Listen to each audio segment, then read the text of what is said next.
Olá, pessoal, boa noite. Seja bem-vindo. Vamos iniciar aqui mais uma mentoria ao analista master de licitações. Vamos aqui só. Boa noite quem está chegando agora. Vamos dar início aqui a mais uma mentoria, tá? Então, enquanto eu aguardo aqui a Joyce, que vai ser a nossa aluna de hoje, já entrou aí, vou guardar aqui o convite da Joyce. Já quero chamar você que ainda não se inscreveu para a jornada do analista de licitações, analista master 10K, que vai acontecer agora no dia 28 de setembro, tá? O link tá lá na minha bio, de 28 de setembro a 4 de outubro. A jornada é gratuita e totalmente online, tá? Para você participar e entender o passo a passo, como que você pode sair do zero e se tornar em um curto espaço de tempo aí um analista master com o seu faturamento acima de 10 mil reais por mês. Deixa eu só pegar a solicitação aqui da Joyce, já vamos mentoria aqui com ela, tá, pessoal? Então, boa noite para quem está entrando aí, só aguardando. Olá, Joyce! Olá, tudo bem, Fábia? Agora sim tô te vendo, tudo bem? Com você? Tudo ótimo, graças a Deus. Joyce, boa noite, seja muito Boa noite. bem-vinda aí na nossa mentoria. Muito obrigada. Um prazer enorme aí te conhecer um pouquinho mais de perto aí, né? Online, mais de perto. Sim, prazer é E todo meu. muito obrigada, Joyce. E só de praxe para a gente começar, o pessoal que está entrando aí, se você puder falar nome, idade, cidade e como que você está aí no momento nessa carreira aí como analista de licitação. Sim, gente, meu nome é Joyce Menezes, eu sou de Belo Horizonte, tá? Tenho 33 anos e vim da área de finanças, tá? Trabalhava em banco, tá? De investimento. E saí, abri uma empresa de consultoria com alguns sócios de consultoria empresarial, tá? Nada a ver com isso. Certo. E entramos para o ramo de licitação. Eu já conhecia, Perfeito. inclusive, você, professora Fábia. Que bom, Já que bom. conhecia, já seguia, já entendia. E quando eu comecei a me aprofundar em licitação, eu comecei a procurar vários cursos. Certo. Comecei, na verdade, a investigá-los. Queria entender como funcionava, qual era o melhor, o que mais me atendia, o que parecia com os meus valores, o que eu queria aprender ali. E acabei parando aqui. Parou na Flávia. Parei na Flávia, exatamente. Parei na Flávia. E comecei a fazer o curso de vocês. Eu não finalizei ele ainda, porque eu tive neném, tive uma bebezinha há 2 meses. Parabéns! Olha só que Obrigada. beleza! Como que chama? Chama Liz. Menina, É parabéns, uma parabéns, menina, chama Joyce. Que Liz. bom, Obrigada, que pois é. bom. E aí a vida deu uma mudada total, assim, porque Imagina. eu mudei de segmento na vida, né, no meu ramo, na minha profissão. Eu mudei, sou administradora de formação, tá? Ótimo. Mudei de profissão, mudei de áreas, mudei de sócios. Quer dizer, mudei de sócio não, adquiri sócios, porque eu vim, né, de empresas, a gente hoje tem essa empresa. E agora fomos para o ramo de licitação. E estou muito feliz. Apesar de Que não finalizar bom. o curso, eu até comentei, a gente já começou a atuar. E, Já- nossa, tá muito legal. E já teve aí, né? Já teve aí alguns ganhos aí, né? Você já teve algumas licitações, Já! Sim, sim. ganhou algumas. Ganhei 2 licitações para 2 clientes diferentes. Um no ramo de Excelente. alimentação, o outro no ramo de publicidade. Alimentação e publicidade. Isso. E foram licitações, foram dispensas, Joy, Não, pregão, foram pregão. foram Foram pregões pregão. eletrônicos, ótimo, perfeito. Em quanto Isso. tempo que você ganhou essas duas licitações depois que você iniciou o curso, Joy? Nossa, 30 dias. Em 30 dias, né? 30 30 dias. dias ou E a, menos. e a E não prospecção finalizei dos. ainda. E não finalizou. E a prospecção dos clientes, você iniciou também depois do curso? Depois do curso. E a prospecção foi, inclusive, até antes do curso, quando eu estava assistindo as suas mentorias, que você estava dando no YouTube. Foi até através de lá que eu comprei o curso, né? Que Então, bom, excelente. estava assistindo, então comecei a entender como funcionaria, ir atrás do cliente, como era esse mundo, assim. Então, a gente já pegou Que esses 2 clientes que não eram nossos clientes, tá? Na área empresarial, eram novos mesmo, são clientes de licitação. E nós Perfeito. ganhamos. E, inclusive, um desses a gente ganhou depois de entrar com recurso, depois de Depois assistir de sua aula também. exatamente. Nós entramos com recurso. Você chegou a desclassificar, inabilitar algum concorrente que estava na frente? Ou foi contra erro do julgamento lá do pregoeiro, que estava tentando afastar vocês erroneamente? Erro de julgamento. Erro de julgamento. Exatamente. E afastá-los erroneamente, vocês voltaram para o jogo. A gente conseguiu voltar para o jogo, exatamente recurso, com as suas aulas, com recurso. Olha, Joyce, desculpa só aproveitar esse momento para falar isso, mas você que fica aí inventando desculpa. Joyce, nenenzinho de 2 meses, tá? Acabou, tá ainda na licença da gestação, digamos assim. 30 dias, iniciou, não finalizou ainda o método, em 30 dias já ganhou 2 licitações para 2 clientes que ela prospectou enquanto estava na gestação, ou com a nenenzinha já? Já na gestação. Na gestação, então pronto. No final da gestação, inclusive. Então, gente, não trabalha quem não quer, tá? Então, quem inventa desculpa que não tem tempo, isso. Olha aí aqui na sua frente a inspiração que você tem hoje, né? As mulheres, principalmente, que entendem, que estão assistindo aí, que a gente tem muitas mulheres, né? Porque você sabe, Joyce, que esse ramo de licitações, ele é um ramo que, por natureza, ele era masculino, sempre foi. E a gente está mudando isso. A gente está mudando. Sim, né? Eu Então, acho isso sensacional. Exatamente, as mulheres estão vindo aí com tudo. Então, hoje a gente, graças a Deus, eu vejo meu público aí 50%, diferentemente do que era muitos anos atrás, que era 99% só predominantemente masculino, tá? Então, mãe, né? Trabalhando, exatamente. Pandemia, tá tudo aí e não tem desculpa. Já ganhou, parabéns pelo resultado, Joyce, parabéns, viu? Muito obrigada, professora, muito obrigada. Pelo seu comprometimento, porque não seria possível, né? Não adianta que eu falo, não existe fórmula mágica, né? Você entrou para o método, mas você fez a sua parte, você se comprometeu, você fez a prospecção dos clientes, já foi para o campo de batalha, já ganhou aí com segurança, com conhecimento e ainda com recurso administrativo. Ganhou com recurso, senão não teria ganho a licitação. Então é assim que a gente muda aí o jogo em qualquer cenário. Joyce, parabéns, viu? Exatamente, obrigada. E não tem desculpa, gente, é isso mesmo. Acho que travou. Opa, tá me ouvindo? Joyce, tá me ouvindo? Oi, voltou? Agora eu tô vendo. Voltou. E não tem desculpa, gente. Assim, se você quiser, você vai lá, pega o curso, realmente é de A a Z, sabe? Não tem por que não se entregar. Quando você quer alguma coisa, vai acontecer. Ótimo, Joyce. Obrigada aí pela sua história, que eu tenho certeza que vai inspirar muita gente que está assistindo aí. Hoje a gente aqui nessa quarta-feira e que vai assistir depois, offline aí. Sim. E vamos lá, Joyce, o que eu posso te auxiliar nessa mentoria de hoje? Suas dúvidas aí pra gente bater um papo? Ai, professor, então, muitas dúvidas, né? Se pudesse, ficava o dia todo aqui.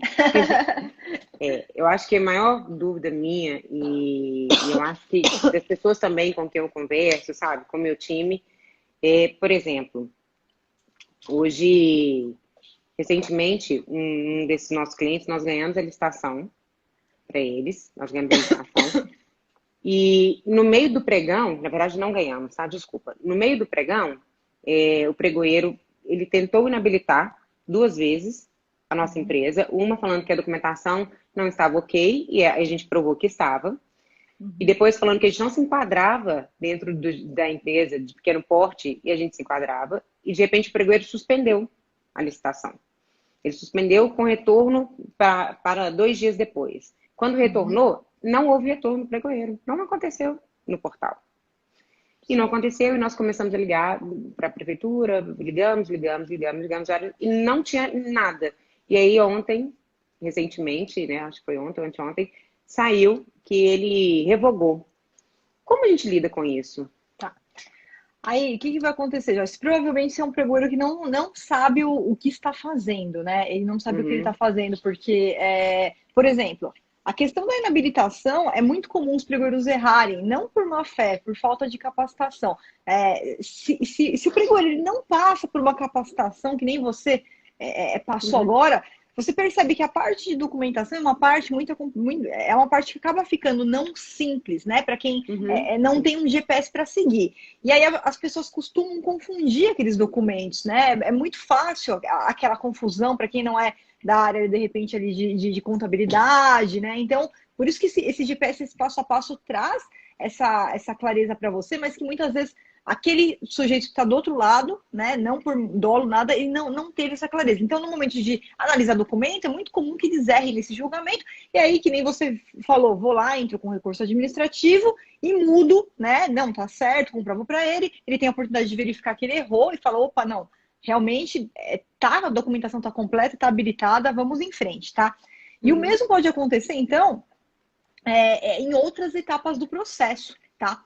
Então, provavelmente o pregoeiro, ele fez isso na parte de habilitação, depois ele deve ter se confundido também nessa questão de porte da empresa. Por quê? Porque você entrega uma declaração. Muitas vezes lá nas próprias certidões, tem lá, depois da razão social, vem inclusive o porte, a gente tem lá, se é EPP, vem seguido, né? O nome vem na sequência, EPP, sim, ME, né? Então, se houvesse algum indício que é uma grande empresa utilizando indevidamente de uma declaração, que é outra história isso daí, porque a gente consulta alguns portais, né? Por exemplo, tem o portal da transparência, aí de repente chega no portal da transparência, o pregoeiro vê que a empresa já extrapolou lá os 4.800.000, né? Mas isso é uma outra história, né? Então, quer dizer, provavelmente ele não sabia o que ele estava fazendo, acabou se embananando no meio do processo.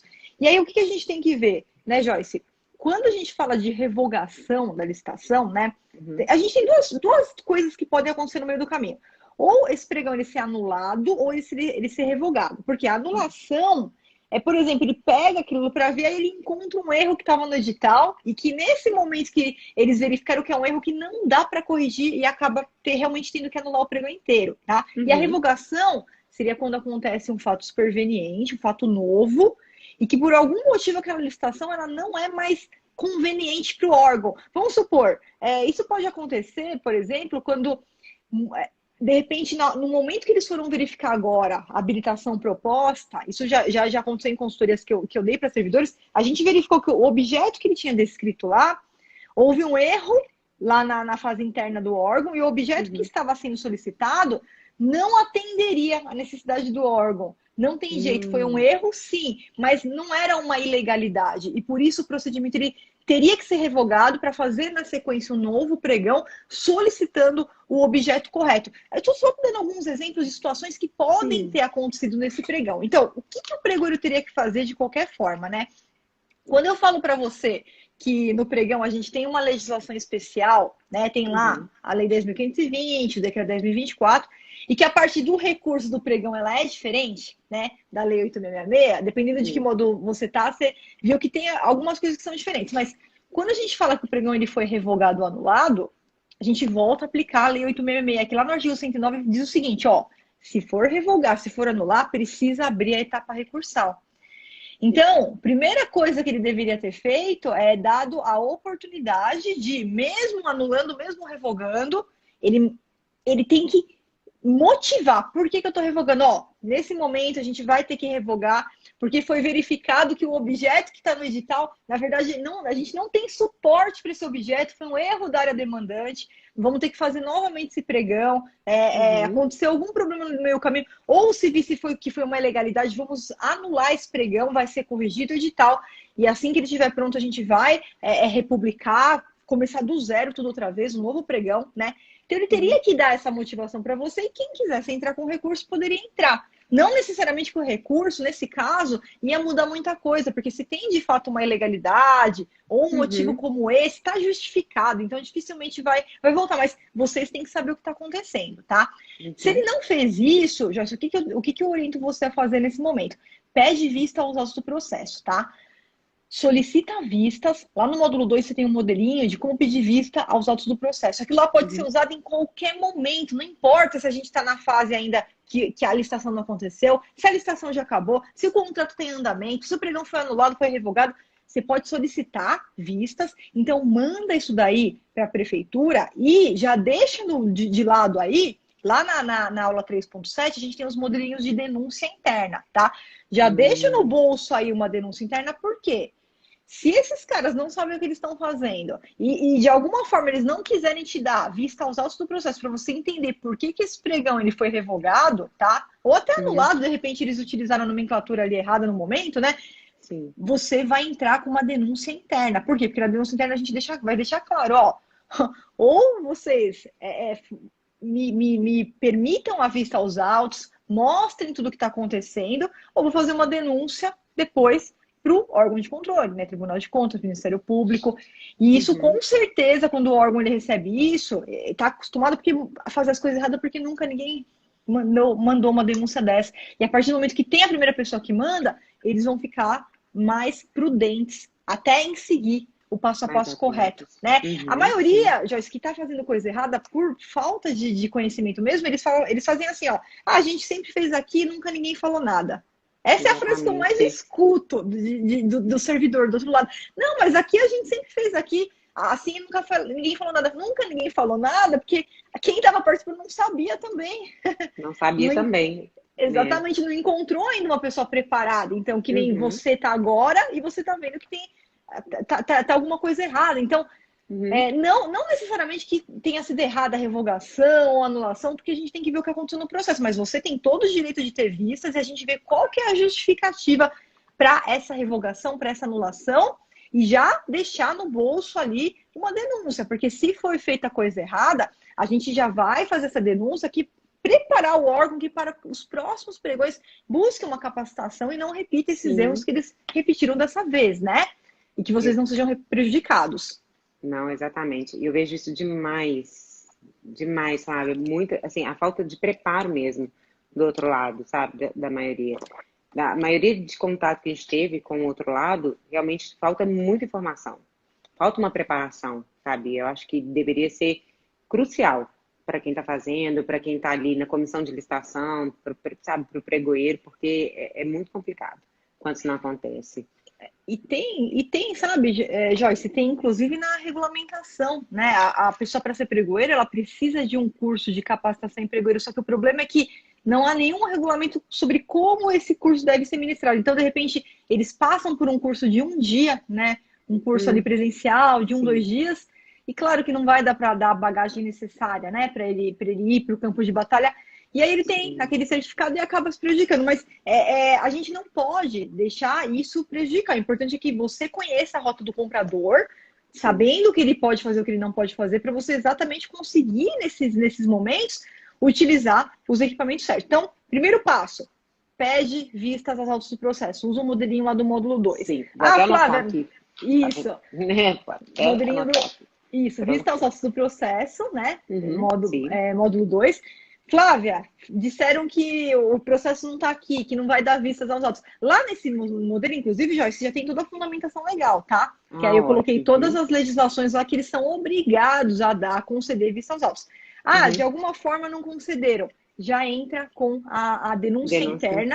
Isso, a primeira que a gente vai tentar para que o órgão corrija, né? Antes da gente pensar em denunciar, porque uma vez que você denunciou para o Tribunal de Contas, não tem volta, tá? Eles vão em frente, eles penalizam o servidor, então eu sempre dou a chance do servidor se retratar, corrigir ali algum equívoco, né? E até a questão da boa vizinhança, né? Como você vai ser uma cliente, você também está fazendo a boa vizinhança, está resolvendo ali, vamos resolver que nem um casamento. A gente vai tentar primeiro lavar roupa suja em casa. Só se em casa, o negócio foi muito... Internamente, né? Internamente. Só se for muito feio, que não tiver jeito que a gente coloca a família no meio, os outros no meio, né? Que aí chama o resto, fala, não, olha, vou ter que chamar os demais, já que ele tá resolvendo aqui, né? Exatamente. Não, ótimo, porque eu acho isso muito importante, sabe? Essa questão do conhecimento mesmo, da gente entender o que pode fazer com o outro, porque não é prejudicar quem tá lá, ou falar, olha, você não tem conhecimento, mas ele não sair prejudicado. Depois de tanto trabalho, depois de, sabe, preparar uma empresa toda para participar de uma licitação, com toda a documentação, com tudo certinho, porque é um trabalho, né? Claro, é uma coisa que você tem que ter concentração, tem que ter conhecimento para chegar lá e simplesmente não aconteceu e não tem nenhum motivo para isso. Exatamente. Por isso que tem motivo a gente não sabe, né? Não ter pelo menos um respaldo do que está acontecendo. Não, e por isso que, nesse caso, contra a anulação ou revogação da licitação, cabe recurso administrativo. Está no artigo 109 da Lei 866, apesar de ser pregão, essa parte a gente usa no pregão também, porque como a Lei 10.520 não traz a questão de recurso, só traz aquele recurso que a gente chama de recurso hierárquico, né? Mas nesse caso, anulou, revogou, cabe recurso. Você tem direito a entrar com recurso, é direito seu, para que ele possa rever os atos e ver se a conduta foi realmente correta ou não.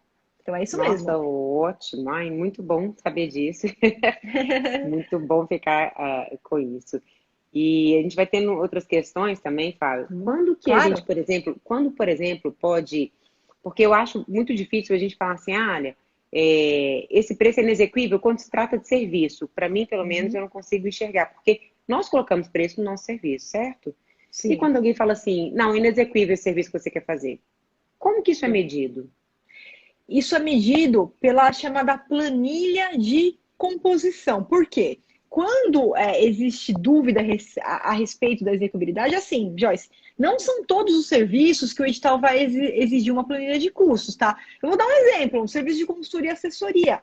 É difícil você elaborar uma planilha, porque a maior parte ali, o que tem? É a própria remuneração, o próprio honorário. Então você tem, claro, você tem a parte da tributação, dependendo do tipo de serviço, se vai utilizar algum material, ainda que seja apostilas, você vai incluir o material, mas a maior parte é a remuneração realmente do serviço. Por exemplo, tem serviços que são prestados pelos próprios sócios, que não tem nem empregado. Que se tivesse empregado, a gente vai para outro campo, que tem a questão dos salários, tudo, mas muitas vezes é o próprio sócio. Então, o que vai acontecer, Joyce? Nesses casos, quando a gente verifica, por quê?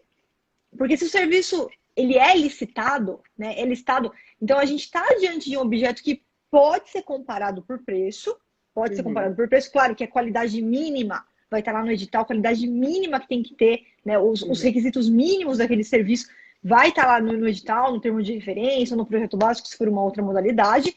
Então, a partir do momento que o meu serviço ele atende aquele mínimo, aquele requisito mínimo que o órgão trouxe, eu tenho que precificar. E se eu estou licitando, significa que é um serviço que eu posso comparar preço entre as empresas que prestam aquele tipo de serviço no mercado, entre os profissionais que prestam aquele serviço no mercado, tá?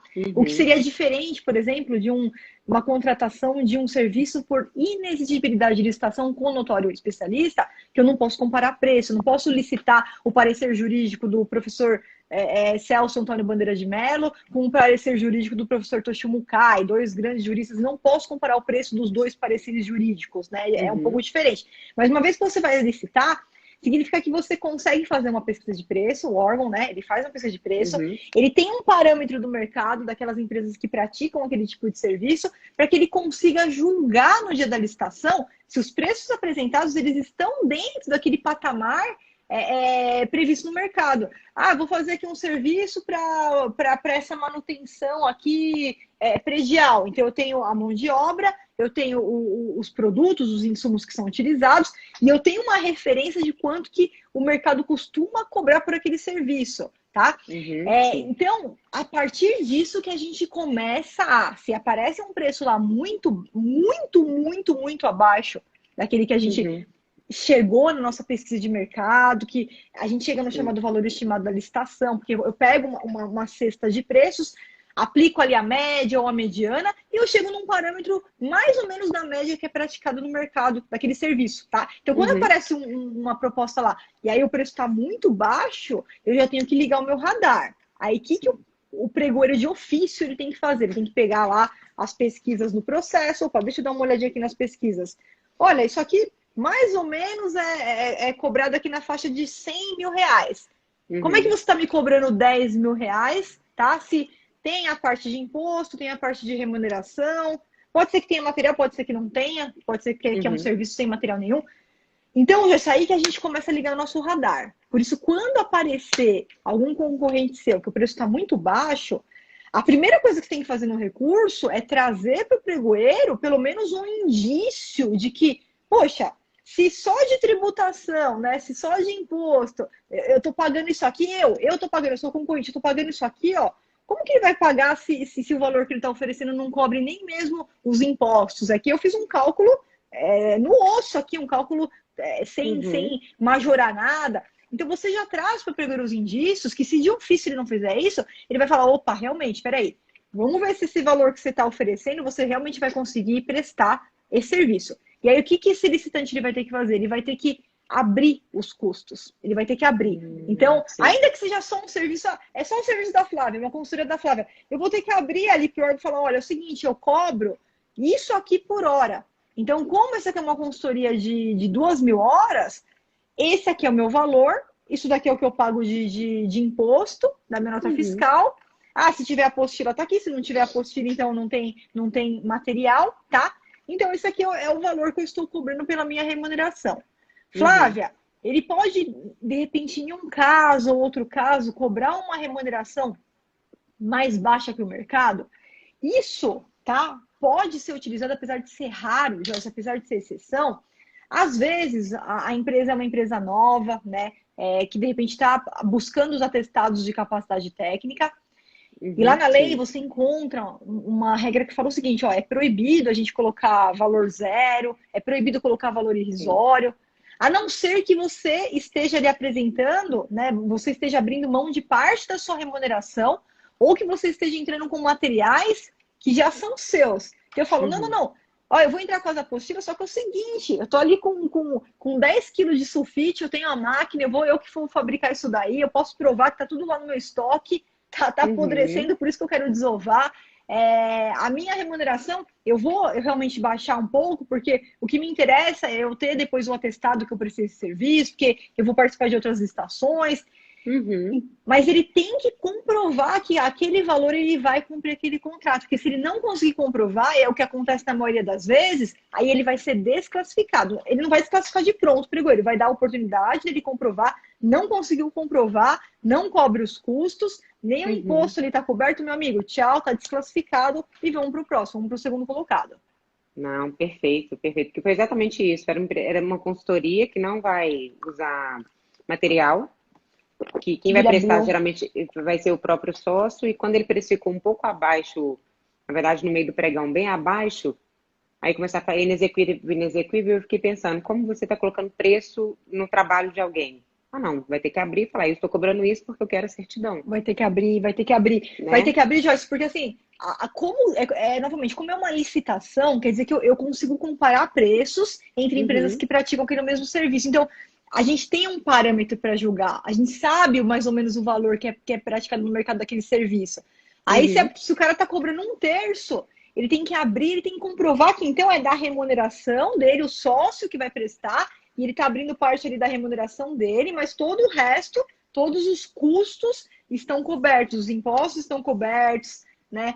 Não tem material, então aí tá aí tudo bem, é só o serviço dele mesmo, mas ele comprova que aquele valor ele vai conseguir realmente executar o contrato inteiro. Sim. Não, ótimo. Porque eu fiquei bem em dúvida em questão de precificar o serviço de alguém, né? Então, você vai ter um comparativo com tudo que já tem no mercado, certo? Exatamente, é na pesquisa. Na pesquisa de mercado. Exatamente. E essa pesquisa, se o valor, né? É que a gente sabe assim, quando faz a pesquisa de preços, depois você pode até pedir vistas aos do processo. Às vezes, eles não vão te dar vistas das empresas antes da licitação, porque a gente tem aí algumas jurisprudências que entendem que, ó, fiz a pesquisa, cheguei em 3 orçamentos, tá? Mas não pode abrir quem foi a empresa que deu o orçamento, porque é uma questão de sigilo dela. Mas aí a gente troca, né? Eu sempre oriento meu aluno que é servidor público, em vez de colocar o CNPJ, quando alguém pedir vistas, coloca assim, ó, empresa A, empresa B, empresa C. E consta que só foi retirada por conta do sigilo da empresa, para os concorrentes não ficarem sabendo quanto que elas cobram ali no mercado, mas você tem acesso à pesquisa para ver se ela realmente utilizou parâmetros corretos, e qualquer denúncia que você faz, Tribunal de Contas, eles também têm acesso integral a essas pesquisas para saber se os parâmetros utilizados também foram parâmetros corretos, né? Ai, não, perfeito.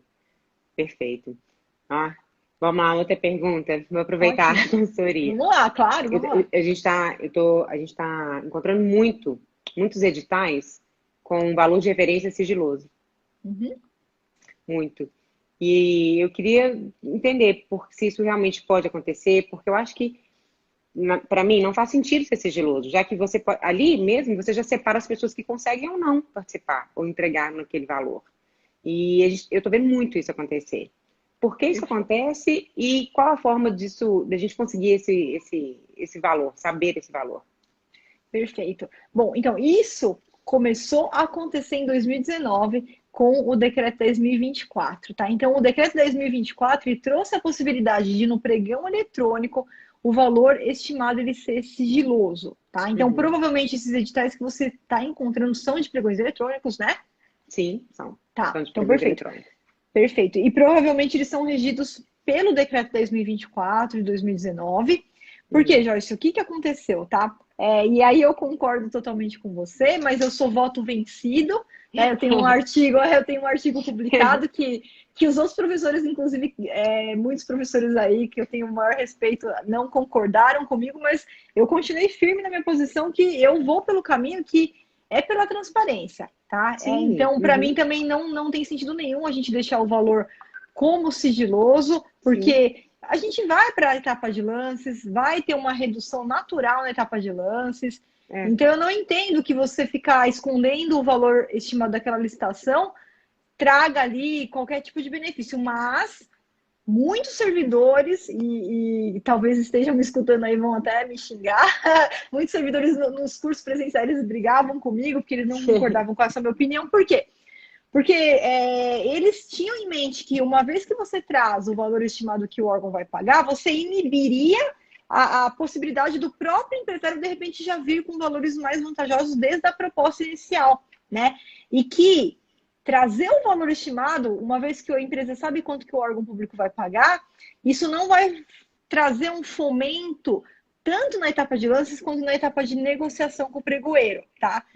Tem razão? Sim, algo na prática eles podem ter razão. Eu sempre fui contra isso porque eu sempre consegui comprovar que mesmo com valor estimado, a gente tinha uma redução na etapa de lances, a gente conseguia essa redução. Exatamente, uma vantajosidade também na fase de negociação, mas enfim, como os servidores, muitos eram contra esses pregoeiros, ficavam nervosos e acabavam que queriam de qualquer forma, né, não trazer esse valor, deixar esse valor ali escondido para fomentar. Então, para que isso existe? Unicamente para fomentar que durante a etapa de lances na negociação, o empresário ele não seja, ele não tenha ele não seja delimitado pelo valor que foi exposto, né? Que ele já saiba de antemão quanto que o órgão vai pagar. Então, nasceu daí, inclusive quando foi feito o decreto 10.024, foi escutando essa reclamação dos pregoeiros, tá? Como que acontecia antes? Joyce, antes acontecia o seguinte: nas modalidades clássicas de licitação, né, se você participasse, por exemplo, de concorrência, tomada de preço convite, você não teria esse valor, esse problema, porque o valor sempre é um anexo obrigatório do edital. Obrigatoriamente vai constar no edital o valor estimado, tá?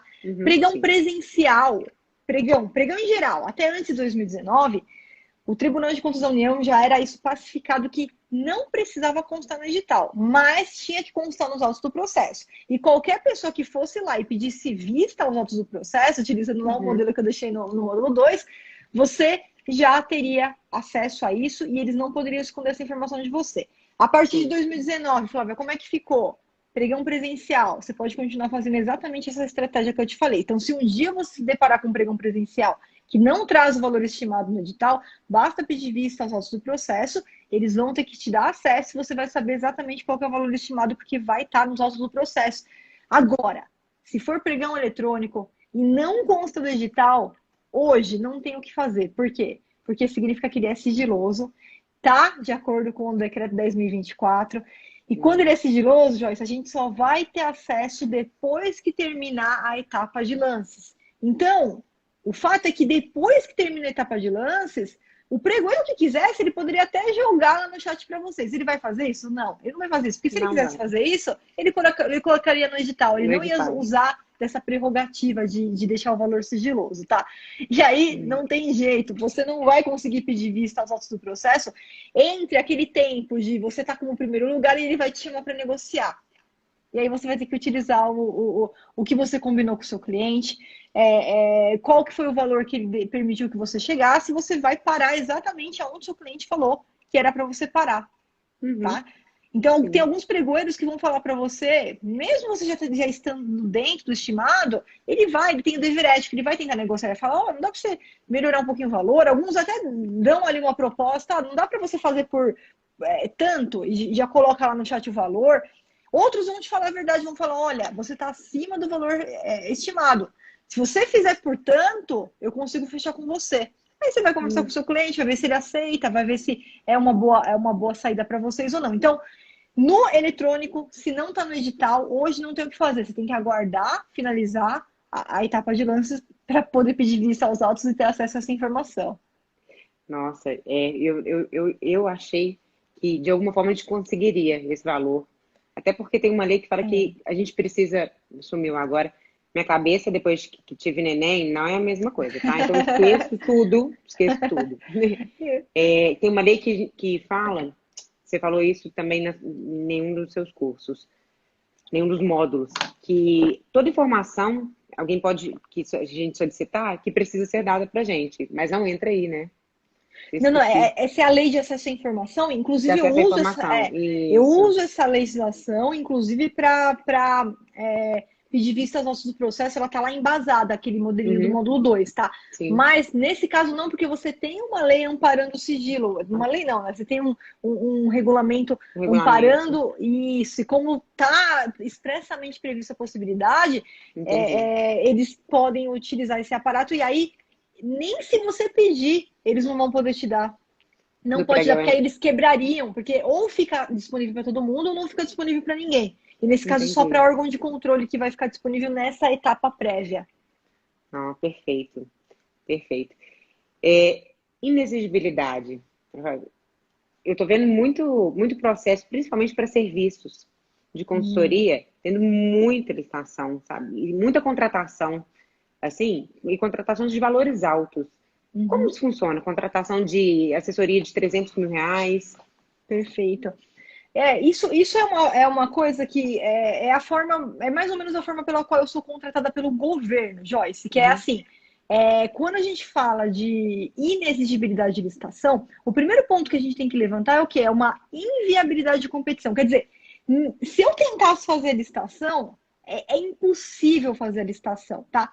A gente tem imagina assim, a gente tem pelo menos primeiro um telhado, né, da licitação, quando eu posso licitar. O segundo telhado que eu tenho é da contratação direta. Que contratação direta? Quando o órgão ele faz a contratação sem precisar passar de licitação. Aqui a gente tem a seguinte divisão, tá? Dispensa de licitação.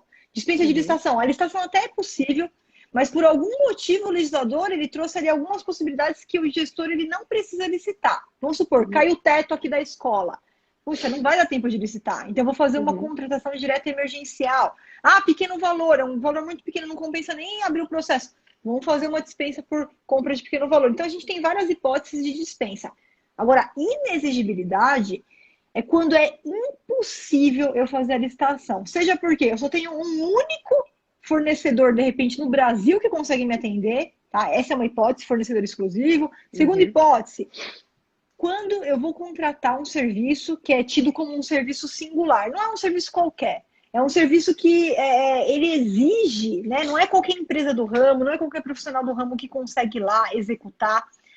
E ele exige um notório especialista. Então, para esse serviço especial ele ser executado, ele exige alguém que se aprofundou, alguém que realmente se aprofundou naquele tema, de forma que o know-how daquele profissional ele é imprescindível para que a gente consiga realizar o serviço aqui da melhor forma possível. Então, essas contratações elas são baseadas em serviço singular com notório especialista.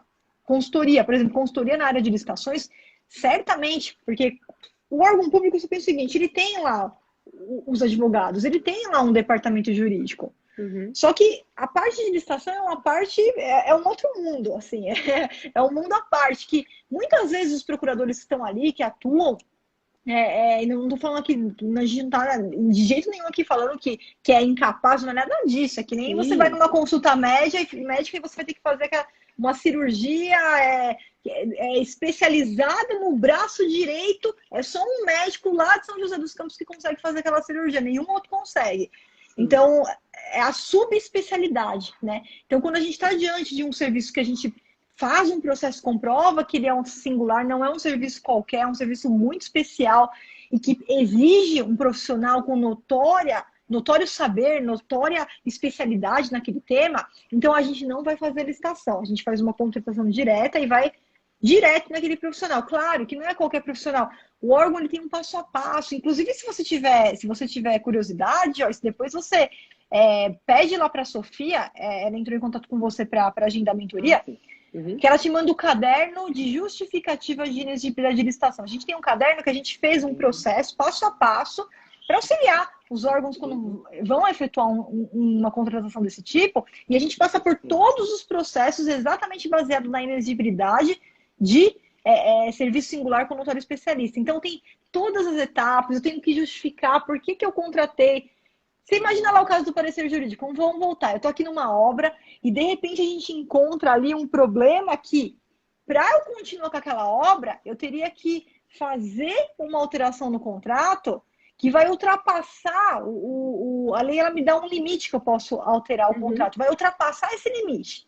Poxa, eu como servidor público, eu não vou responder por isso. Vamos pegar, então, o parecer jurídico de alguém que tem esse entendimento. Aí a gente vai lá, vamos contratar o professor Celso Antônio Bandeira de Mello. Tá? Eu vou ver lá, só que eu verifico que o professor Celso Antônio Bandeira de Mello ele é contra essa alteração. E o professor Tuxi Mukai não, ele é a favor. Então a gente vai contratar nele. E na justificativa, eu vou ter que justificar que a contratação foi desse professor para dar um parecer jurídico e ia ter que fazer algo além da lei ali, ultrapassar os quantitativos ali da legislação, e que o professor ele tem um entendimento naquele mesmo sentido, por isso que justifica a contratação dele, e o parecer é caríssimo, os pareceres são caríssimos, então, por isso que você vai encontrar, geralmente, não que todas essas licitações, essas inexigibilidades tenham esses valores altíssimos, mas ela também anda de acordo com o objeto que vai ser contratado, com a complexidade daquele ato, daquela conduta e tudo mais, né, então... Por isso que você vai encontrar esse tipo de situação, Joyce. Também. Não, sim. Sim, é porque eu fiquei meio confusa, porque como era consultoria, não estava, pelo menos não demonstrava, tá? Não estava justificando o motivo de serem várias consultorias neste valor tão alto e estava muito simples, pelo menos a escrita, né? Consultoria, vou dar um exemplo, consultoria jurídica para processos internos de dentro do órgão, ou consultoria para processos trabalhistas, do que for lá. Então, assim, se não tem nada específico, várias empresas podem prestar essa consultoria, ou várias pessoas podem prestar essa consultoria, e por que foi feito por inexigibilidade, entendeu? Isso. Aí, o que acontece? Isso que você viu foi um extrato, é um extrato da publicação. Então, para você ter acesso, novamente, você precisa pedir vista aos autos do processo. Sempre. Porque nunca nesse extrato, porque esse extrato, você imagina o seguinte, são extratos que eles têm que publicar na imprensa oficial e que eles pagam por palavra publicada, né? Então, é um extrato, é uma frase, assim, né? Mas o teor, todo o processo, toda a justificativa, sempre analisar autos do processo. Flávio, eu posso pedir vista aos autos do processo de uma inexigibilidade? Claro que pode, dinheiro público, você pode pedir de dispensa, você pode pedir de licitação do exército, você pode pedir do que você quiser. Então você tem ali o número, faz a sua solicitação, aí sim, você vai ver que com certeza lá dentro tem que ter ali um forte embasamento, porque se não tiver, eles não poderiam estar fazendo essa questão. Outra coisa também que você vai encontrar, tá, Joyce? Já até aproveitando que eu estava até esquecendo de falar. A gente vai lidar muito também com credenciamento. O que é o credenciamento? É quando você tem, principalmente, acontece muito para serviços médicos, assim, você vai ver bastante, mas já estão levando para vários outros tipos de serviços. Você tem como fixar um valor, tá? Por exemplo, o médico, a gente fixa um valor por consulta lá. Né? Poderia também fazer para advogado. E aí todos aqueles profissionais que atendem os requisitos mínimos ali do edital, por exemplo, cardiologista, então tem que ser médico, tem que ser dessa área, eles vão lá, se credenciam, médico mesmo, a pessoa física mesmo se credencia, e aí quem vai usar os serviços, as consultas, que escolhe o médico que ele quer ir. De repente são os servidores públicos, de repente é a comunidade, aí eles dão uma guia lá e quem vai usar, o usuário final que escolhe, eu vou nesse aqui que é mais perto da minha casa. Até para curso de inglês. cursos de informática, eles estão fazendo isso. Então, aí todo mundo pode se credenciar. E quem vai escolher é o próprio usuário que escolhe qual desses profissionais ele vai querer utilizar. Então, isso também é uma contratação direta. Hoje, ainda na Lei 866, a jurisprudência ela acaba fundamentando em inexigibilidade de licitação. Na nova lei, ela ganhou expressão própria, está prevista lá, né, como credenciamento, mesmo a figura do credenciamento. E então a gente também vai se deparar bastante com esses casos, tá? É uma outra hipótese. É uma outra hipótese, que aí todo mundo pode participar e vai receber sempre um valor fixo ali por consulta. Perfeito. E como que eu feito esse credenciamento? Por exemplo, vou falar jurídico. Vamos supor que eu tenho um cliente que seja advogado. Como que eu faço para fazer esse credenciamento? Como que eu faço para poder mostrar o serviço dele ou da empresa dele? Porque esse credenciamento pode ser feito PJ também, sim? O credenciamento, não, eles fazem, por exemplo, o que eu vi, eu não vi ainda para esse objeto, eu já vi para PJ, eu já vi para laboratórios de análises clínicas, então exame de sangue, exame de urina, então eles deixam os próprios laboratórios que querem fazer esses exames, eles se credenciam e aí os usuários utilizam o laboratório que for mais próximo ali da residência deles. Como é que funciona? É um edital mesmo que é publicado, tá? Só que hoje, para a gente ter acesso a esse edital, infelizmente a gente não tem assim, não está no Compraznet, não tá lá no Compraznet a publicação. Então, os órgãos que utilizam credenciamento, muitas vezes, ou eles têm uma publicação até no próprio site, ali publicam na imprensa oficial, mas a gente não lê diário oficial, a gente não fica lendo essas notícias, né? Então, esse que hoje ainda, esse que é o problema ainda do credenciamento, hoje, na lei atual, para a gente conseguir... Tem um site onde esses credenciamentos estão? Hoje eu não tenho um site que eu posso falar, vai naquele site que vai estar lá. Não tem. É diferente do Comprasnet, é diferente do Banco do Brasil, onde a gente tem os editais ali para analisar, tá? E eu não sei, vou até conferir essa informação, mas eu não sei se o credenciamento, na nova lei de licitações, se a publicação dele, se eu não me engano, a publicação dele, se ele vai ter que ser feita lá no PNCP. Vou até vasculhar essa informação, que agora me surgiu essa curiosidade aí também. Eu não me lembro de ter visto nada aí na nova lei nesse sentido, porque seria muito importante a gente, pelo menos no PNCP, ter acesso a esses editais de credenciamento. Se você entrar no Comprasnet depois, Joyce, você encontra lá alguns editais de credenciamento para passagens aéreas. Para passagens aéreas. Tem lá do que o governo federal fez, né? E fez lá essas questões de passagens aéreas, mas muito usado para serviços médicos atualmente, né? Laboratórios, serviços médicos, você vai encontrar muito nesse objeto. Só que, infelizmente, eu não posso te falar, vai nesse site que vai estar lá. Então, é uma publicação... Exatamente, é uma publicação ainda muito ainda interna, né?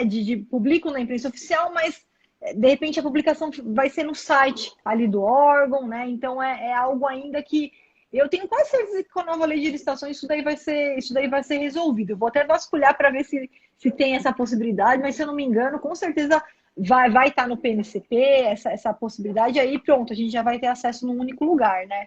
Nossa, com certeza. E vai ser bem importante, eu acho interessante pra gente também, né? Pra entender a melhor coisa.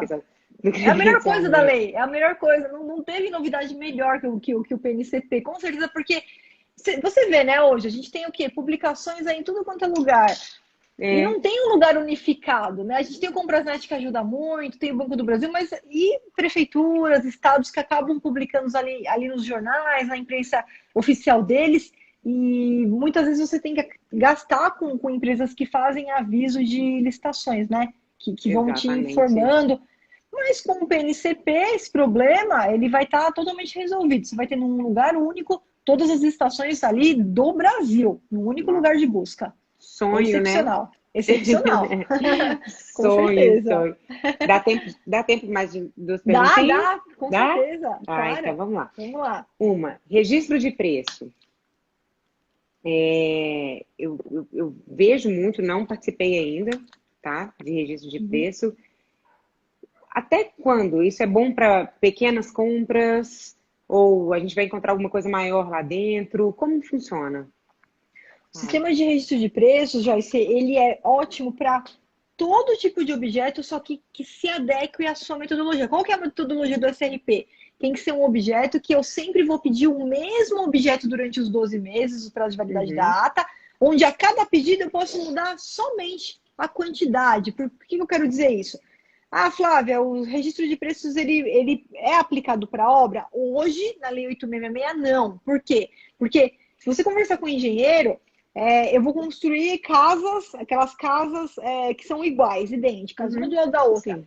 Só que o projeto básico, dependendo do solo, aqui ó, é uma casa vizinha da outra, só que o solo aqui, ele é diferente do solo daqui. Então aqui mudaria o projeto básico para entrar com a terraplenagem, mudaria alguma coisa. Então, qualquer modificação de projeto não cabe ao SRP. Não cabe, porque o SRP é só para coisas que é a mesmíssima coisa. É exatamente a mesma coisa que eu vou pedir durante os 12 meses, só falando, não, agora eu quero 10, agora eu quero 20, agora eu quero 50, agora eu quero 100, tá? Na nova lei, já veio a possibilidade do SRP para obras, inclusive. Só que ele tem umas regrinhas lá, que teria que ser uma coisa padronizada, tem que ser uma coisa que a gente não tem uma mudança ali, que exija mudança, né? Vai fazer uma casa de um jeito A e que vai fazer uma outra do jeito B. Não cabe o SRP, você vai ter que fazer duas licitações diferentes e normais, né? Agora, para serviço, cabe. Tudo que você pode colocar unidade de medida, cabe para compra? Cabe. Então, compra, você põe o que você quiser. Não precisa ser pequenas compras, pode ser compras em proporções grandes, sem problema nenhum. Você vai deixar um quantitativo lá, olha, eu vou querer aqui fazer a compra aqui de 500 mil litros de água. E aí eu vou pedindo conforme a minha necessidade. Serviço. Também, você pode colocar uma unidade de medida. Ah, vai ser por metro quadrado. Ah, vamos fazer então a pintura. Vai ser pintura por metro quadrado. Vai ser por metro cúbico. Vai ser por quilômetro rodado. Transporte por quilômetro rodado, né? Então, você tem que colocar uma unidade de medida onde a gente consiga ir multiplicando para pagar e para fazer cada solicitação. Então, independentemente do valor, não é só para pequena compra, não, é utilizado para contratações grandes, tá? Para qualquer tipo de objeto, até treinamento, eu já passei por registro de preços de treinamento de objeto comum, claro, né? Mas que colocava lá até 100 inscrições no curso X. E aí vamos utilizando e mandando os alunos na medida que o órgão tinha necessidade de mandar os alunos. Isso então, é uma pergunta que é bem legal. Por exemplo, vamos pôr aqui o registro de preço. A empresa está fornecendo açúcar. E aí, vai lá, só que eles vão pedir conforme a necessidade. Mas fechou lá em, sei lá, o valor, vamos pôr de 50 mil, valor aleatório de 50 mil. Ele vai pedir esse 50, ele pode pedir menos ou ele tem a obrigação de pedir o valor total que foi contratado? E a outra questão, o açúcar, ele pediu marca, você colocou a marca lá do açúcar, sei lá, açúcar cristal X. Aquela marca, por algum motivo, ela parou de ser vendida ou não deu um problema na entrega. Você pode entregar o mesmo produto com a mesma descrição, mas com outra marca? Ótimas perguntas, excelente. Vamos lá então, Joyce. Já vou falar da marca, para não esquecer, depois a gente volta ali para a primeira pergunta. Ó, alteração de marca é uma coisa que tem que tomar muito cuidado, por quê? Quando você vai participar de uma licitação por SRP, você já tem que saber que você está num procedimento diferente, não é um procedimento 100% normal, tá? Por isso que a gente tem que saber participar. Onde, durante o prazo de vigência da ata, que normalmente são 12 meses, você sabe que você vai se comprometer com aquela marca cristal do açúcar que você colocou ali, marca cristal, tá? Flávia, quando é que eu posso trocar de marca? A primeira ocasião que você pode trocar de marca.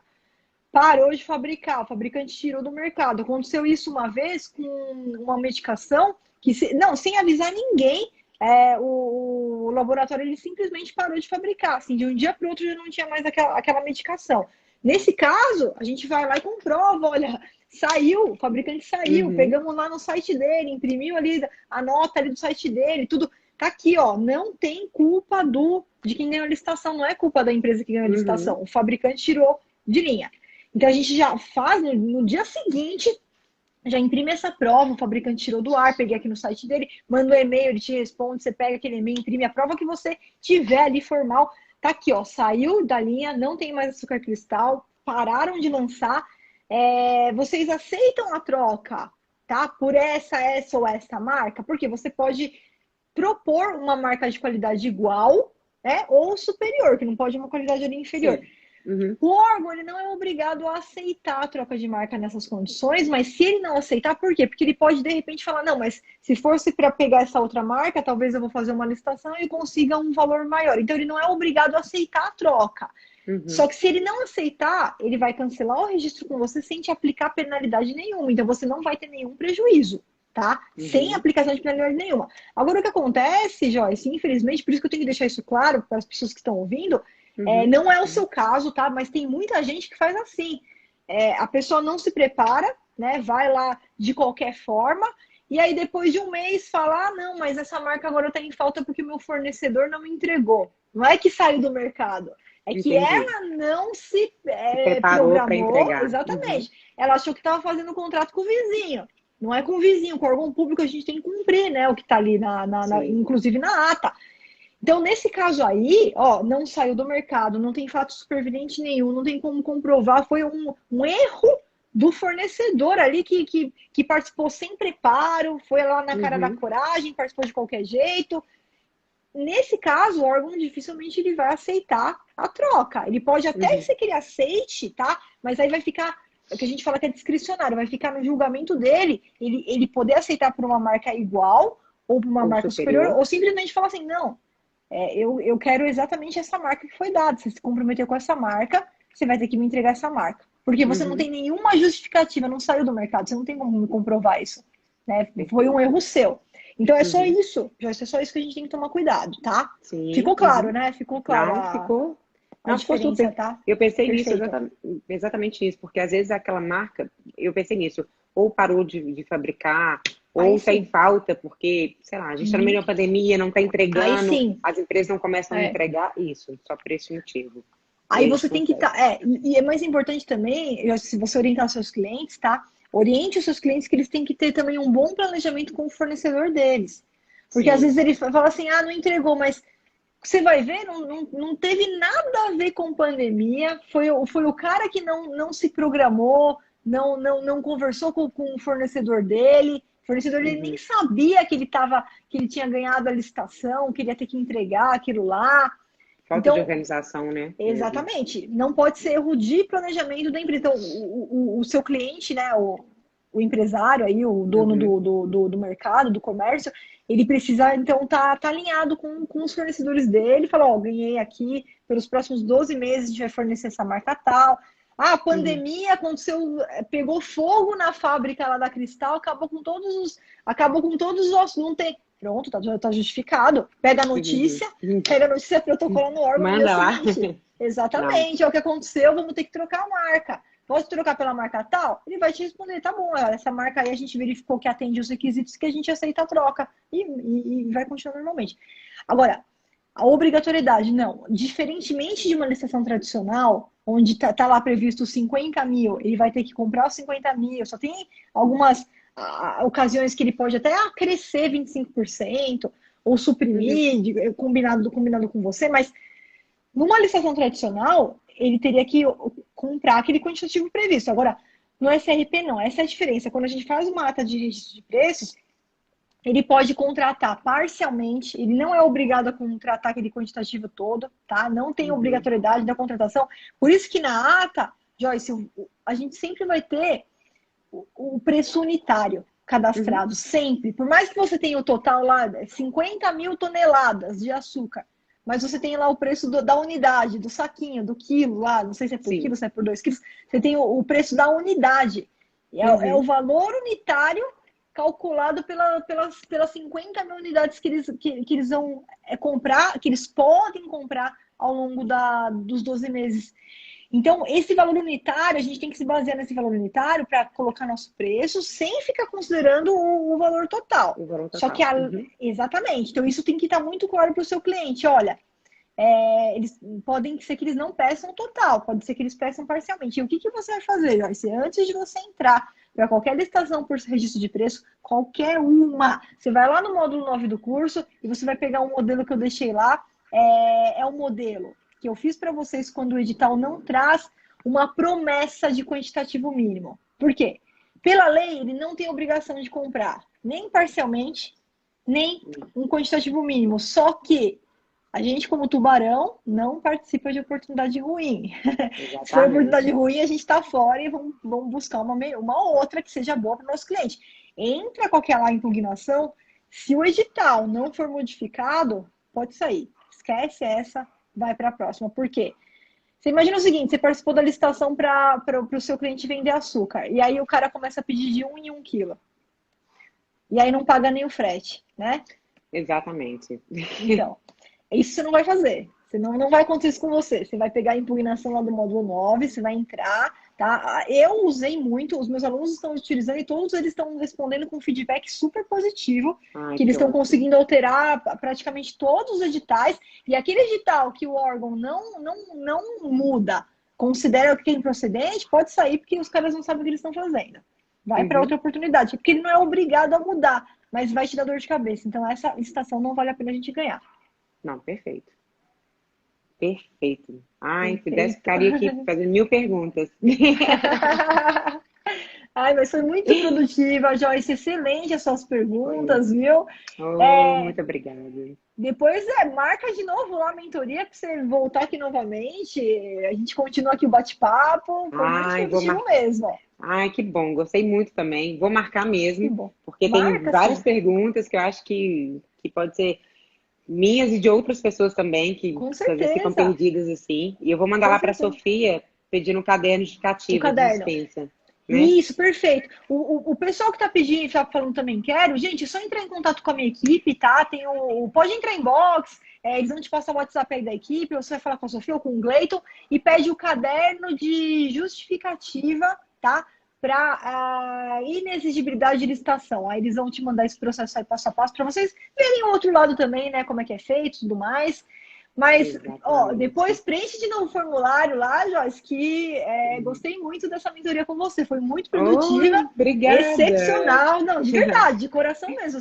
As perguntas foram muito pertinentes, sabe? Perguntas muito inteligentes. Então, fiquei muito feliz porque tenho certeza que vai ajudar muita gente aí que acompanhou essa mentoria e que vai acompanhar aí futuramente. Com certeza. Eu gostei muito também das suas respostas, da sua orientação, da sua mentoria. E parabéns, viu, Flávia? Parabéns mesmo pelo trabalho. E muito obrigada. Estou muito feliz de participar aí do seu time, viu? Obrigada, Joyce. Eu que estou muito feliz tendo uma aluna aí como você, que, sem desculpa, mãe, né? Mudou aí completamente o primeiro ramo comercial, que já é uma coisa que para muitos é difícil, né? Mudar a área de segmento. Mudou o segmento. Teve nenenzinho de 2 meses e tá aí, gente. Então, desculpa é para quem quer arrumar desculpa, né? Só não faz quem não quer mesmo. Então, parabéns. Só não faz quem não quer. Parabéns pela sua dedicação, pelo seu empenho, pelo seu comprometimento, viu? Já tenho certeza que os frutos aí da sua carreira estão só começando. Logo, logo você vai estar aqui também para outro programa nosso, que é a entrevista ao tubarão, uma entrevista para os tubarões aí. Logo, logo você já vai aí nas entrevistas, sendo entrevistada, né? Sendo entrevistada aí por mim. Amém, vou querer, já quero. Isso aí. Muito obrigada, Flávia. Obrigada a todo mundo, viu? Eu que agradeço, Joyce. Uma boa noite para você, boa noite, pessoal que acompanhou até agora. E obrigada. Até o nosso próximo vídeo aí. Fiquem com Deus. Tchau, tchau, pessoal. Tchau, até mais.